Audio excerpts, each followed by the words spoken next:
Quel pays possède des entreprises capables de construire des réacteurs nucléaires dans le monde?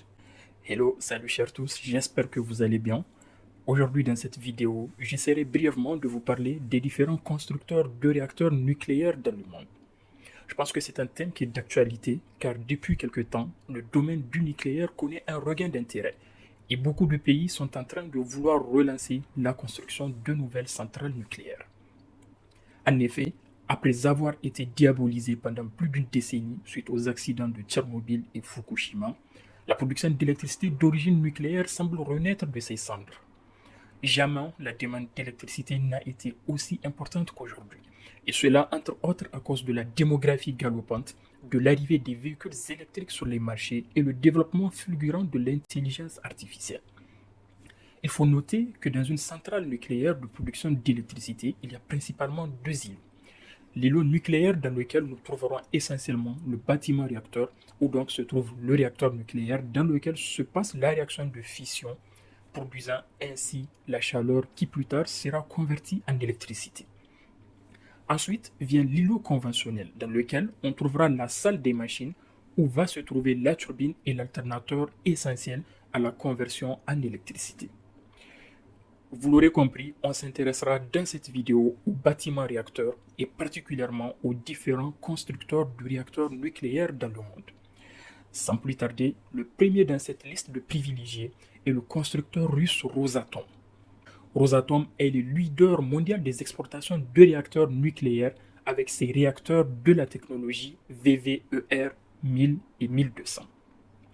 À son actif, Rosatom a déjà livré des réacteurs en Slovaquie, en Finlande et actuellement, Rosatom a des projets en cours en Égypte, en Turquie, en Inde, en Chine, en Iran, au Bangladesh et en Hongrie.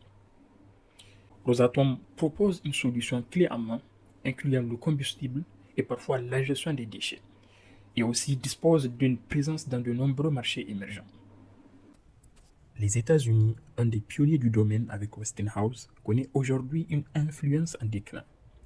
Westinghouse est le principal constructeur américain de réacteurs nucléaires et est surtout connu pour sa technologie AP1000 de réacteurs à eau pressurisée présente en Chine et aux États-Unis. Aujourd'hui, face à la rude concurrence et à cause de retard et de dépassement de coûts dans la réalisation de certains projets, l'influence de Westinghouse est en baisse. Mais l'entreprise est en train de se repositionner sur le marché des réacteurs modulaires SMR et AMR en développant des technologies de petits réacteurs capables de fournir jusqu'à 300 MW. Ces mini-réacteurs sont rapides à construire et idéaux pour fournir de l'électricité à des data centers. Mais d'autres acteurs comme General Electric et Hitachi, le japonais d'une part, et NuScale Power d'autre part jouent également un rôle important dans le domaine des mini-réacteurs modulaires nucléaires aux États-Unis. Ensuite, nous avons la France. En effet, leader en Europe, la France est un acteur majeur du domaine. Avec ses entreprises EDF et Framatome, la France, avec d'autres partenaires en Europe, a développé la technologie EPR. L'EPR est un réacteur à eau pressurisée de nouvelle génération avec des systèmes de sûreté avancés et un très bon rendement. Après avoir livré ses premiers EPR en Chine et en Finlande, la France a actuellement des projets en cours au Royaume-Uni et en négociation en Inde. La France bénéficie d'une excellente réputation en sûreté nucléaire et la technologie EPR possède un rendement élevé. Le Japon aussi est un acteur majeur de la construction des réacteurs nucléaires, avec des entreprises telles que Mitsubishi Heavy Industries, la coopération entre Hitachi et General Electric et enfin Toshiba. Mitsubishi Heavy Industries est le plus grand constructeur japonais de réacteurs nucléaires et propose plusieurs technologies, dont entre autres le réacteur APWR, qui est une version améliorée du réacteur à eau pressurisée. Il a été développé en partenariat avec Westinghouse et est utilisé notamment au Japon et aux États-Unis. La co-entreprise entre Hitachi et General Electric, quant à elle, développe des mini-réacteurs modulaires nucléaires, notamment le BWRX 300, qui est un petit réacteur modulaire SMR basé sur la technologie des réacteurs à eau bouillante avec des coûts réduits et une conception simplifiée. Enfin, Toshiba, le troisième constructeur japonais de réacteurs, bien que moins impliqué après l'effondrement de sa filiale Westinghouse, reste actif dans le domaine nucléaire.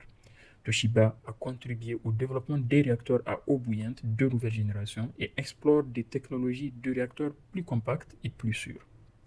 La Corée du Sud, à travers l'entreprise Korea Hydro and Nuclear Power, est un acteur nouveau dans le domaine avec des réacteurs modernes et compétitifs de technologie APR 1400, inspirés des réacteurs à eau pressurisée AP1000 de l'américain Westinghouse. Après un succès aux Émirats arabes unis où l'entreprise a mis en service 4 réacteurs APR 1400 à la centrale de Baraka, l'entreprise sud-coréenne mène actuellement des discussions avec la Pologne, la République tchèque, l'Arabie saoudite pour de nouveaux projets. Les réacteurs APR 1400 sud-coréens ont pour avantage d'être bien optimisés, moins chers et rapides à construire. La Chine, à travers la China National Nuclear Corporation, CNNC, et la China General Nuclear Power Group, CGN, connaît une expansion rapide et a développé la technologie Hualong 1 HPR 1000 qui est inspirée de l'AP1000 américain.